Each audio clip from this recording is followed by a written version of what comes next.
ආයුබෝවන්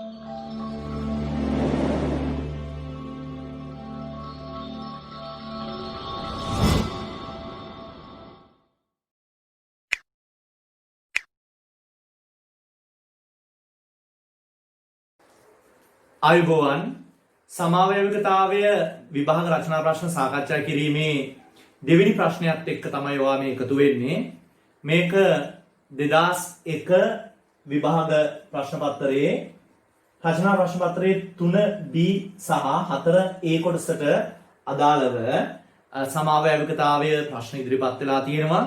එහෙනම් යම්කිසි දරුවෙක් මේ ප්‍රශ්න දෙක කරලා නැත්නම් වීඩියෝ එක නවත්තලා ඒක කරලා මේ සාකච්ඡාවත් එක්ක සම්බන්ධ වෙන්නේ. හරි?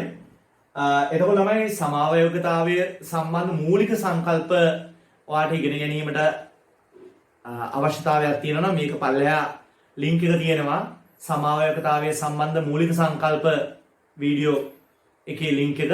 ඒකෙන් ඔයාලට පුළුවන් සමාවයෝගතාවය මූලික සංකල්ප ඉගෙනගෙන මේ ප්‍රශ්නෙට එක්ක සම්බන්ධ වෙන. ඒ වගේම මෙතන පල්ලෙහා පහුගිය විභාග ප්‍රශ්නය 2000 විභාග ප්‍රශ්නයේ ලින්ක් එකක් ඊළඟට 2002 ප්‍රශ්නේ ලින්ක් එකක් මේක වීඩියෝ පල්ලෙහාම තියෙනවා. ඒ වලින් මේ ප්‍රශ්නත් එක්ක ඔයාලට සම්බන්ධ වෙන්න පුළුවන්. හරි. එහෙනම් අපි බලමු 2001 මුලින්ම 3B ප්‍රශ්නේ අපි බලමු. 2001 3B ප්‍රශ්නේ. හරි 2001 3B ප්‍රශ්නේ.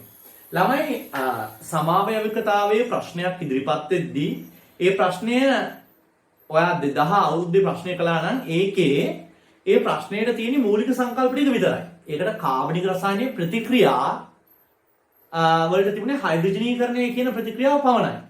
නමුත් කාබන රසායනය ටිකක් හොඳ ප්‍රතික්‍රියා යොදාගෙන මේ සමාවයවිකතාවය ප්‍රශ්න ඉදිරිපත් කිරීම හරිම ජනප්‍රිය ක්‍රමයක්.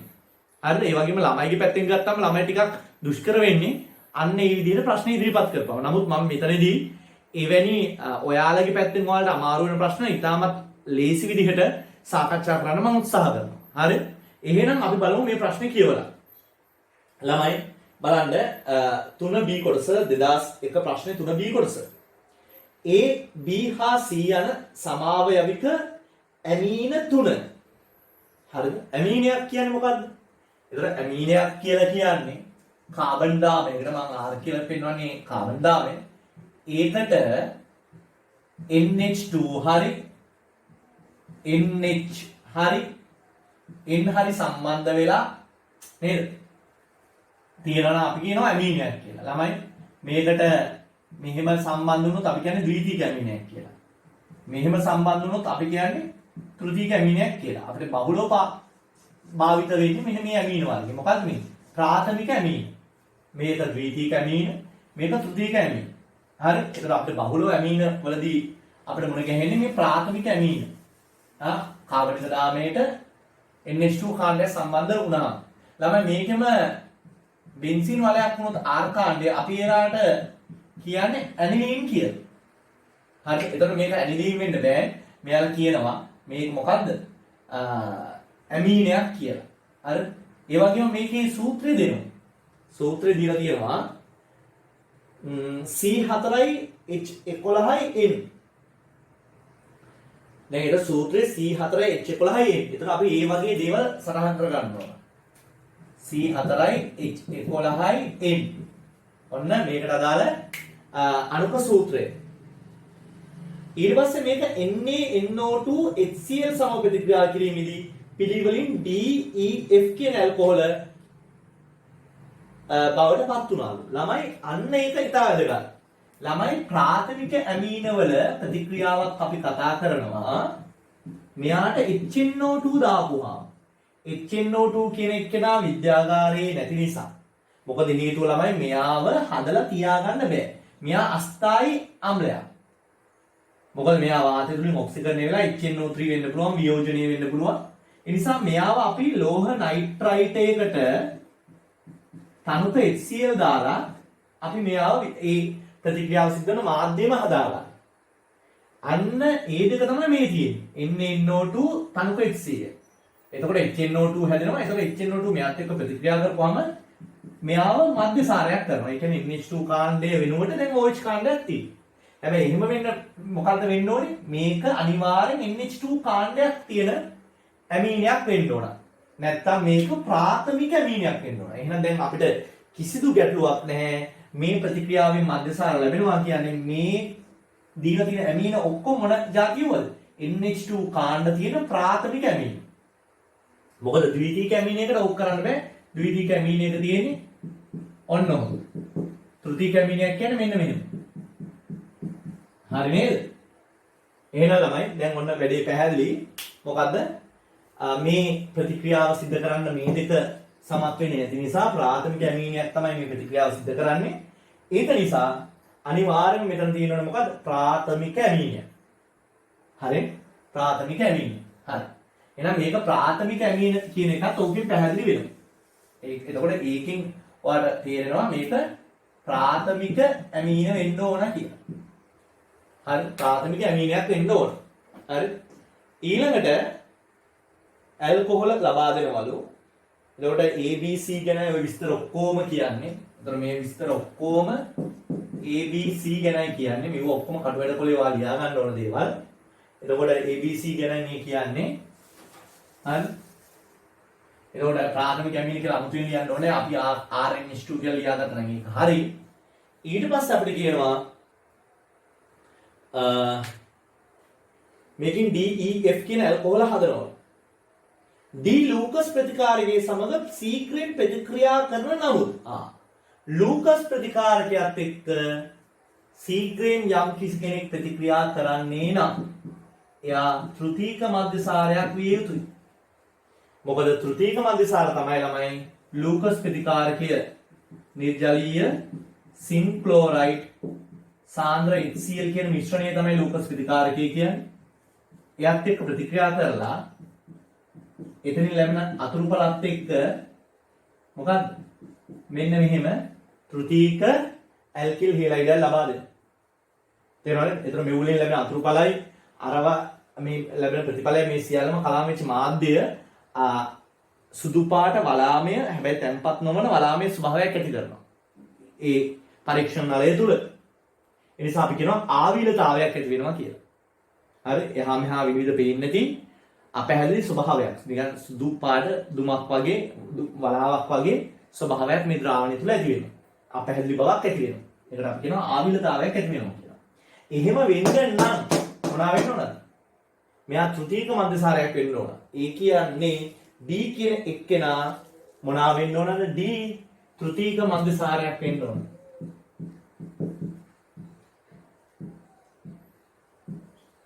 තෘතීක මධ්‍යසාරයක් වෙන්න ඕන D කියන එක්කෙනා. D E හා F කාම උෂ්ණත්වයේ ලූකස් ප්‍රතිකාරය සම ප්‍රතික්‍රියා නොකරයි. ඒ කියන්නේ E සහ F මොනවා වෙන්න ඕනද? මේ දෙකම කාම උෂ්ණත්වයේ ප්‍රතික්‍රියා කරන්නේ නැත්තේ කවුද ළමයි? ප්‍රතික්‍රියා කරන්නේ නැත්තේ ප්‍රාථමික මධ්‍යසාර. එහෙනම් මේ දෙකම ප්‍රාථමික මධ්‍යසාර වෙන්න ඕන. එතකොට ළමයි ප්‍රාථමික මධ්‍යසාර වෙන්න ඕන E සහ F. හරි? ඊළඟට D පහසුවෙන් ඔක්සිකරණය කළ නොහැකිය. ළමයි ඒක හරිනේ තෘතීක මධ්‍යසාරයක් පහසුවෙන් ඔක්සිකරණය කරන්න බෑ. මොකද හේතුව ළමයි ඔක්සිකරණය කියන්නේ H ගලවන ක්‍රියාවලිය. H ගලවන්න මේ කාබන්ට H කෙනෙක් නැහැ. ඒ නිසා මේ තියෙන තෘතීක මධ්‍යසාරයක් මේ කාබන්ට H කෙනෙක් නැති නිසා මෙයාව ඔක්සිකරණය කරන්න පහසුවෙන් බෑ. ඔක්සිකරණය කරන්න බැහැ කියලා තමයි අපි සාමාන්‍යයෙන් සලකන්නේ. ඒතර ඒක එතනින් තහවුරු වෙනවා මේක තෘතීකයි කියන එක. E සහ F පිළිවෙලින් GH වලට ඔක්සිකරණය කරන්න පුළුවන්. එහෙනම් මෙයාලා ඔක්සිකරණය කරන්න පුළුවන්. E සහ F. දැන් E සහ F ගැන තව විස්තර අපිට මෙතනදී කියනවා. මොනවද කියන විස්තර? E සහ F පිළිවෙලින් GH බවට ඔක්සිකරණය කරන්න පුළුවන්.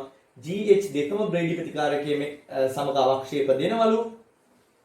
බ්‍රේඩි ප්‍රතිකාරකයත් එක්ක අවක්ෂේප දෙනවා නම් මොනවා වෙන්න ඕනද? ඒක මොකක් වෙන්න ඕනද? බ්‍රේඩි ප්‍රතිකාරකයේ කියන්නේ 2,4-DNP කියන සංයෝගයේ තියෙන ප්‍රතිකාරකය. එතකොට එයත් එක්ක ප්‍රතික්‍රියා කරන්නේ ඇල්ඩිහයිඩ් කීටෝන. එහෙනම් මෙයාලව ඇල්ඩිහයිඩ් හෝ කීටෝන බවට පත් කරන්න පුළුවන් වෙන්න ඕන. ඒකනේ. එතකොට ප්‍රාථමික මධ්‍යසාර වෙන්නත් ඕන. ඊළඟට මෙයාව ඔක්සිකරණය කරපුවම ඇල්ඩිහයිඩ් කීටෝන බවට පත් වෙන්නත් ඕන. ඊළඟට ඒවා ෆේලින්ග්ස් ප්‍රතිකාරකයේද ඔක්සිහරණය කරන්න. ෆේලින්ග්ස් ප්‍රතිකාරකයේ කියන එක ළමයි කීටෝන වලට ඔක්සිකරණය කරන්න බෑ.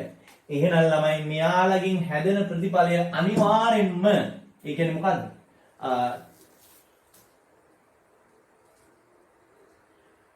E හා F පිළිවෙලින් GH ලබා දෙනවනේ. මෙයාලා පිළිවෙලින් GH ලබා දෙනවනේ. මේ GH දෙන්නාම ඇල්ඩිහයිඩ් වෙන්න ඕන. ඇයි ඒක ඇල්ඩිහයිඩ් වෙන්න ඕනේ? මේක ඇයි ඇල්ඩිහයිඩ් වෙන්න ඕනේ? ඇයි ළමයි? අපිට ෆේලින්ග්ස් ප්‍රතිකාරකයක් එක්ක ප්‍රතික්‍රියා කරන්න පුළුවන් වෙන්නේ ඇල්ඩිහයිඩ් වලට විතරයි. එයාට තමයි ප්‍රතික්‍රියාවේදී ඇල්ඩිහයිඩයක් තමයි ළමයි ෆේලින්ග්ස් ප්‍රතිකාරකය. දැන් ඔයාලා එතකොට ඒකයි මම කිව්වේ කාබනික ප්‍රතික්‍රියා ගැන හොඳ අවබෝධයක් තියෙන්න ඕන. හරිද? එතකොට දැන් මෙතන කියනවා ළමයි මොකද්ද මේ හැදෙන මෙයාව තෘතීක මධ්‍යසාරයේ තවදුරටත් ඔක්සිකරණය කරන්න බැහැ කියන එක මම කියලා දුන්නා. මෙතනට H එකක් නැහැ. ඒ නිසා H ගලවන ක්‍රියාවලියයි ඔක්සිකරණය කියන්නේ. ඒතකොට H නැති නිසා යාව බෑ. ඒතකොට ප්‍රාථමික මධ්‍යසාර කියන්නේ මොකද්ද? ඒ අදාළ මෙන්න මේ වගේ කෙනෙක්නේ බොහෝ වෙලාවට. ඒතකොට මේ OH වැන්නු කාබන් එක්ස්ට්‍රා තියෙන නිසා ඒක තවදුරටත් ඔක්සිකරණය කරන්න පුළුවන්. හැබැයි ඔක්සිකරණය කරලා ලැබෙන ප්‍රතිඵලය 2,4-DNP එක ප්‍රතික්‍රියා කරනවා. ඒක ලැබෙන්න ඕනේ ඇල්ඩිහයිඩයක් හරි කීටෝනයක් හරි. මොකද හේතුව 2,4-DNP එක ප්‍රතික්‍රියා කරන ඇල්ඩිහයිඩ් කීටෝන. හරිද? ඒ කියන්නේ බ්‍රේඩි ප්‍රතිකාරකයක් එක්ක. ඊළඟ මේ කියනවා ෆේලින්ග්ස් ප්‍රතිකාරකයක් මොනවා කරන්න පුළුවන්ද? ඔක්සිහරණය කරන්න පුළුවන්ලු. ළමයි ෆේලින්ග්ස් ප්‍රතිකාරකය කියන්නේ Cu2+ තියෙන සංයෝගයක්. ඒක Cu+ බවට පත් කරන්න පුළුවන් වෙන්නේ ඇල්ඩිහයිඩ් වලට. මොකද ඒක තවදුරටත් ඔක්සිකරණය වෙලා. කීටෝනයක් නම් මේ වැඩේ කරන්න බෑ. එහෙනම් අනිවාර්යෙන් පැහැදිලි GH කියන එක්කෙනා අනිවාර්යෙන්ම ඇල්ඩිහයිඩ් වෙන්න ඕන. එතකොට බ්‍රේඩි ප්‍රතිකාරකයත් එක්ක ප්‍රතික්‍රියා කරනවා කියන එකත් පැහැදිලි වෙනවා. ෆේලින්ග්ස් ප්‍රතිකාරකය ඔක්සිහරණය කරනවා කියන එකත් පැහැදිලි වෙනවා. හරිද? එහෙනම් ABC GH වල ව්‍යුහ අඳින්නලු. ඒක තමයි ප්‍රශ්නේ. දැන් අපි දන්න විස්තර මොනවද? ABC තුන් දෙනාම ප්‍රාථමික ඇමීන. හැබැයි එතනදී ඒකින් D හැදෙන්නේ. එහෙනම් තෘතීක මධ්‍යසාරයක් හැදෙන්න නම් මෙතන තියෙන්න ඕන ඒකේ ව්‍යුහය තෘතීක ඇමීනයක් වෙන්න ඕන. තෘතීක ඇමීනයක් නෙමෙයි. ප්‍රාථමික ඇමීනයක් හැබැයි තෘතීක මධ්‍යසාරයක් හදන්න පුළුවන් ඇමීනයක් වෙන්න ඕන. එතකොට එන්න ඕනේ. එහෙමයි අන්න එහෙම තර්කානුකූලව ගන්න ඕන. එහෙනම් මේ සූත්‍රය දාලා මම ඒව අඳින්නයි යන්නේ. ඔන්න බලන්න. මම ඒව අඳිනවා මෙන්න මෙහෙම. මේ බලන්න.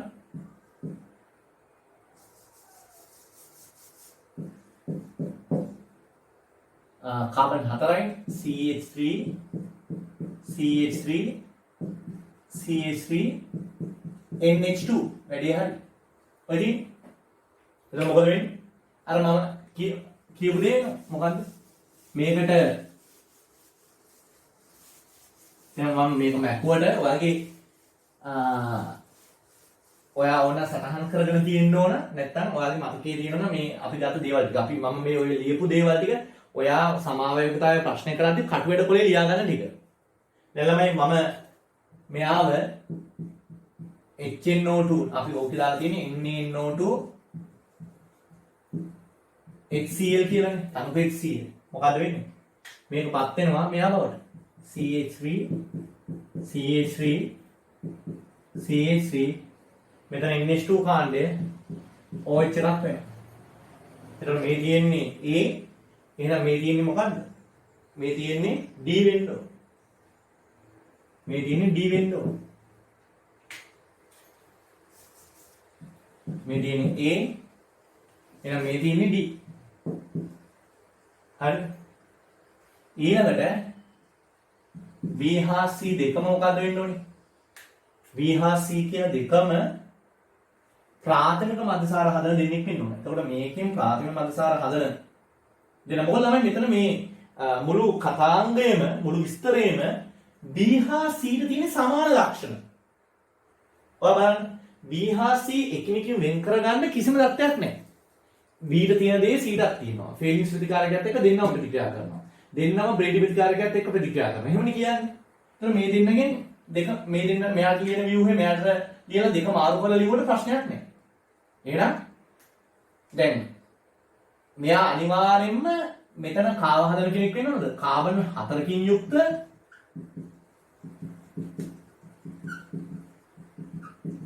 මේ විදිහේ මන්දසාරයකුයි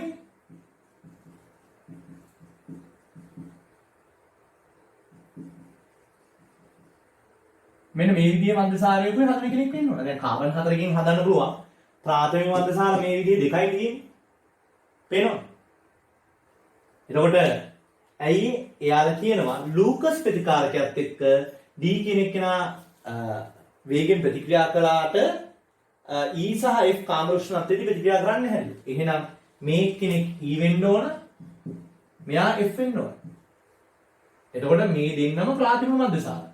ප්‍රාථමික මන්දසාරය කියන්නේ OH බැඳුණු කාබන්ට එච්චර තුන් දෙනෙක් හරි එච්චර දෙන්නෙක් හරි ඉන්නවනම් ප්‍රාථමික මන්දසාරය. මේ එච්චර දෙන්න. එහෙනම් මෙයාව හදන්න ඕන කරන B කොයි වගේ වෙන්න ඕනද? මෙහෙම කෙනෙක් වෙන්න ඕන.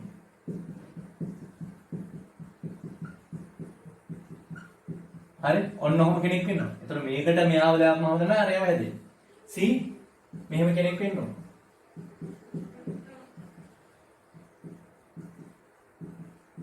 ඔන්න.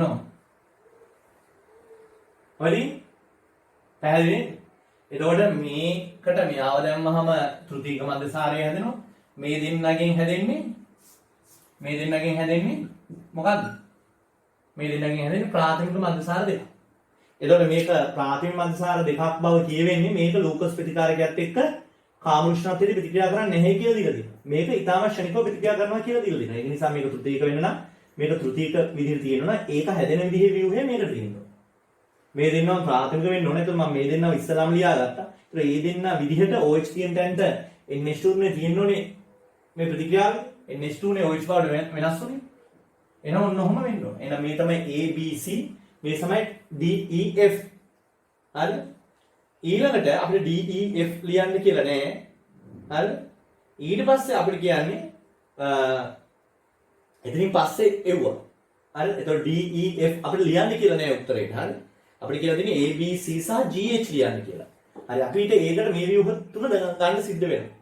ඊට පස්සේ කියනවා D පහසුවෙන් ඔක්සිකරණය කළ නොහැකි ඒක හරි තෘතීක මන්දසාරයක්. ඒ කියන්නේ මේ OH බැඳුණු කාබන්ට H කෙනෙක් නැති නිසා මේක තවදුරටත් ඔක්සිකරණය කරන්න බෑ. අපි එහෙමයි සලකන්නේ. හරි?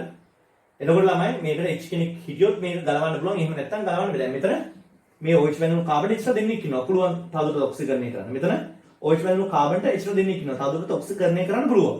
හරි. ඊළඟට කියනවා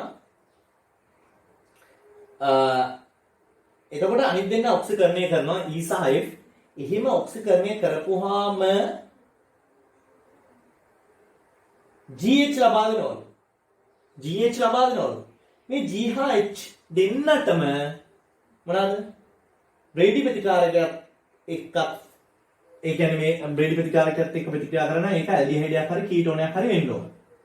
ඊළඟ ෆීලින්ග්ස් ප්‍රතිකාරකයත් එක්ක ප්‍රතික්‍රියා කරන්න පුළුවන්. ඒ කියන්නේ ෆීලින්ග්ස් ප්‍රතිකාරකයත් එක්ක ප්‍රතික්‍රියා කරන්නේ ඇල්ඩිහයිඩ විතරයි. එතකොට මේකෙන් ඇල්ඩිහයිඩයක් ගන්න නෙවෙයි. මේකෙන් ඇල්ඩිහයිඩයක් ගන්න අපි දාන්නේ PCC කියන දුබල ඔක්සිකාරකය. පිරිඩීනියම් ක්ලෝරෝක්‍රෝමේට් PCC. හරි. එයාව දැම්මහම මේ සංයෝගයට මම මේ සංයෝගය මෙතන ලියන්න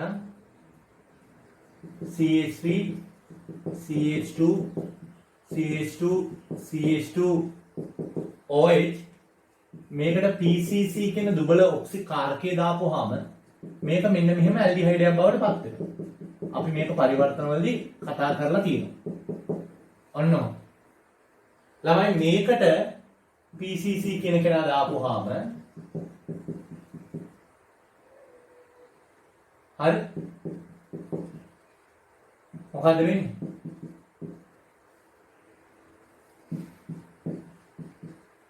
මේක මෙන්න මේ විදිහේ ඇල්ඩිහයිඩයක් වෙනවා. එතකොට අන්න එයා තමයි මෙතන මොනවාද මම හිතන මේක මකනවා මේක ඕනේ නැති නිසා D මකනවා. D වාගේ දැනුමටයි මම ඒක ලිව්වේ. E මේ ඉන්නේ F මේ ඉන්නේ. ඒතර ඒ දෙන්නත් මකනවා. දැන් අපිට ඕනේ මෙතන E F කින් හැදෙන මේ තියෙන G මේ තියෙන H මේ තියෙන E සහ F කින් හැදෙන දෙන්න. E කින් G හැදෙනවා F කින් H හැදෙනවා. එතකොට බලන්න G කියන එක කෙනා මේ ඉන්නේ. ඒ දෙන්න මාරු වෙන්න පුළුවන් ළමයි. මොකද අපි අතනදී කිව්වානේ BC මාරු වෙන්න පුළුවන් කියලා. එතකොට B අනුව G තීරණය වෙනවා. C අනුව H තීරණය වෙනවා.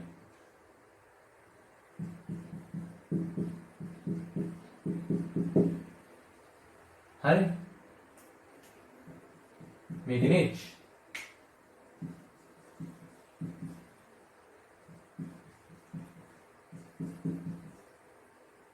ඔයදින්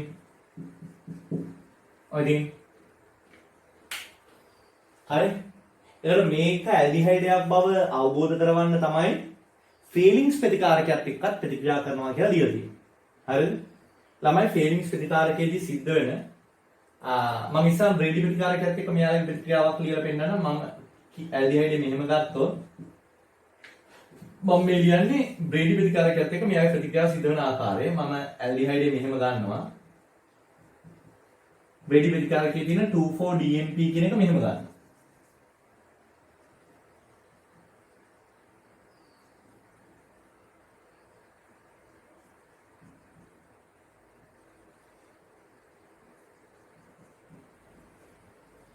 හරි එතකොට මේක ප්‍රතික්‍රියාව වෙන්නේ තමයි මෙහෙම.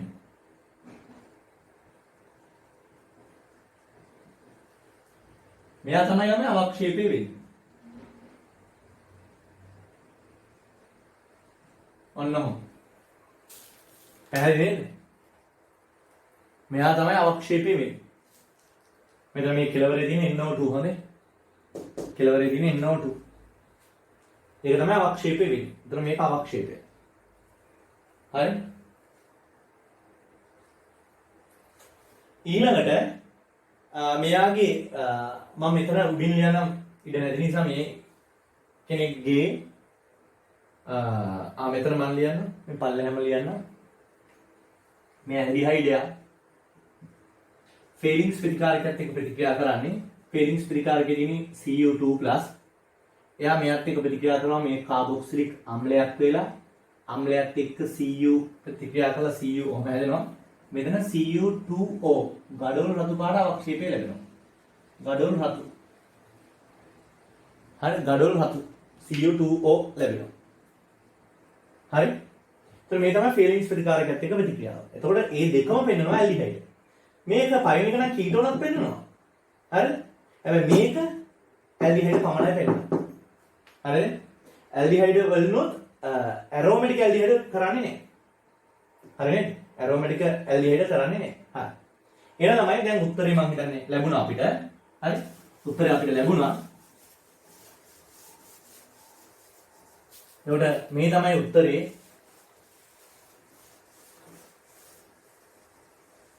ඒක ඔයාලට පැහැදිලිව පේනවා මේ වගේ ප්‍රශ්නයක් කරන්න අර පරිවර්තන දැනුමත් ප්‍රතික්‍රියා සම්බන්ධව අපි ගාව තියෙන දැනුමත් ඊළඟ සමාවයවිකතාවයේ සම්බන්ධව තියෙන දැනුමත් ඒ දෙකම අපිට වැදගත් වෙනවා. හරිද? ඒ දෙකම අපිට වැදගත් වෙනවා මේ වගේ ප්‍රශ්නයක් කරන්න. එතකොට ළමයි මේකෙදි අපිට ව්‍යුහ විවිධ ආකාරයේ ව්‍යුහ හරිද? ඇවිල්ලා තියෙනවා. හරිද? සමා ABC කියන්නේ සමාවයවික තුනක් නේද? එතකොට සමාවයවික තුනක් බව පැහැදිලි. එතකොට මේ සමාවයවික තුනේ මොකද්ද තමයි සම්බන්ධතාවය? මේ සමාවයවික තුනේ සම්බන්ධතාවය තමයි මේක දාම සමාවයවික තුනක්. නේද? මේ සමාවයවික තුන මේකේ කාබන් දාමය 2යි මේකේ කාබන් දාමය 4ක් තියෙනවා මේකේ කාබන් දාමය 3ක් තියෙනවා. එතකොට දාම සමාවයවික තුනක් තමයි මේ තියෙන්නේ. හරි. එතකොට දැන් අපිට පැහැදිලි A B C G H උත්තර මොනවද කියලා. ළමයි එතකොට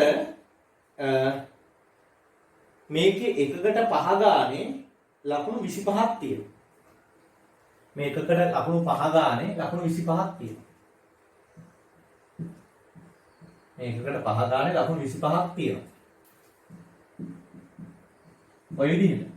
ළමයි මේකේ B හා C මාරු වෙන්න පුළුවන්. එතකොට G සහ H ඊට අනුරූපව මාරු වෙනවා. හරි නේද? හරි. ළමයි ඊළඟට අපිට තියෙනවා ඕකේ 4A කොටස. 4A මම මේක මතනවා.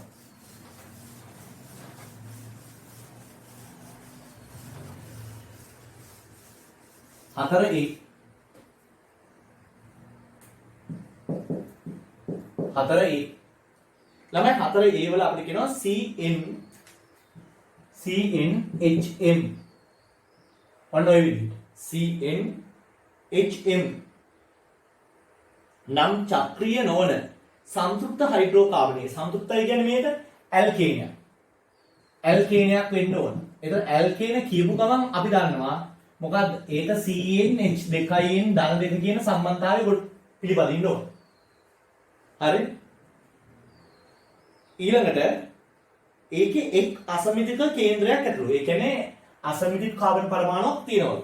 අපිට කියනවා මේක N හා M සඳහා තිබිය හැකි කුඩාම අගයන් ලියන්න. ඒතර අර මම කලින් ප්‍රශ්නේදී කියලා දුන්නු නීතිය පාවිච්චි කරන්න නැතියි. මම මේ වගේ එකක අසමිතික කාබන් පරමාණු නිර්මාණය කරගන්නේ කාබන් 0යි කාබන් 1යි කාබන් 2යි කාබන් 3යි කියන සම්බන්ධතාවය ඔස්සේ. ඒතකොට කාබන් 0යි නම් එතන දාන්න පුළුවන් H විතරයි. කාබන් 1යි නම් CH3, කාබන් 2යි නම් CH2 CH3, කාබන් 3යි නම් CH2 CH2 CH3. කෙනෙක්ට මේ පැත්ත මේකම මේ විදිහට ලියන්න පුළුවන්. CH3 උඩට H එක යටට මේක අරක විතරක් ඕන වෙනස් කරලා කෙනෙක්ට ලියන්න පුළුවන්. කොහොම ලිව්වත් එකයි හරි. අර අසමිතික කේන්ද්‍රය කියන එක වෙනසක් නැහැ. ඔන්න ඔය විදිහට ලියන්න පුළුවන්. හරි? එතකොට ළමයි මේ ව්‍යුහය හෝ මේ ව්‍යුහය දෙකම හරි. මේකයි දෙකම එකයි අපෙන් අහන්නේ කාබන් ගානයි H ගානයිනේ. तो कार्बन 1 2 3 4 5 6 7යි. එතකොට කාබන් 7යි. ඒ කියන්නේ n වල උත්තරේ 7ක් වෙන්න ඕන. H වල උත්තරේ 3යි 4යි 6යි 9යි 11යි 13යි 16යි. එහෙනම් M වල උත්තරේ 16ක් වෙන්න ඕන. මේ දින උත්තරේ. දැන් ළමයි මේක මෙතනට දාලා ගන්නත් පුළුවන්. කාබන් 7ක් වුණොත් දෙවරක් 7 14යි 2යි 16. එහෙනම් කොහොම හරි මෙන්න මේ විදිහට තමයි ඕක නිර්මාණය වෙන්නේ. ඒතර කාබන් මෙතන 0යි, මෙතන 1යි, මෙතන 2යි, මෙතන 3යි විදිහට සරලම විදිහට ලිව්වොත් ඔය විදිහට ලියවෙන්නේ. මේ දිනේ කාබන් සංඛ්‍යා. කාබන් 0 කියන්නේ H එකක් විතරයි. කාබන් 1ක්, CH3 එකක්, කාබන් 2ක් කියන්නේ CH2 CH3, කාබන් 3ක් කියන්නේ CH2 CH2 CH3 කියන්නේ. ඒක තමයි මේ හදලා තියෙන්නේ. ඒතර මේ කෑල්ල විතරක් ඕන මේ විදිහට ලියන්න පුළුවන්. මේ කාබන් 3 දෙනා මේ CH3 එක මෙතනට ඇවිල්ලා මේ විදිහට ලියන්න පුළුවන්. කොහොම හරි අපිට ඕනේ n වල අගය කාබන් ගාන 7යි, H වල අගය 16යි. ළමයි ඒ එකකට ලකුණු 5 ගානේ ලකුණු 10ක් තියෙනවා. මේකට ලකුණු 5යි, මේකට ලකුණු 5යි. හරි? එහෙනම් ළමයි 2001 විභාග රචනා ප්‍රශ්න පත්‍රයේ සමාවේවිකතාවය රචනා ප්‍රශ්න කීපය තමයි මේ අවසන් කළේ. අපි 2002 ප්‍රශ්නෙත් එක්ක මුණ ගැහෙමු ඊළඟ වීඩියෝ එකේ.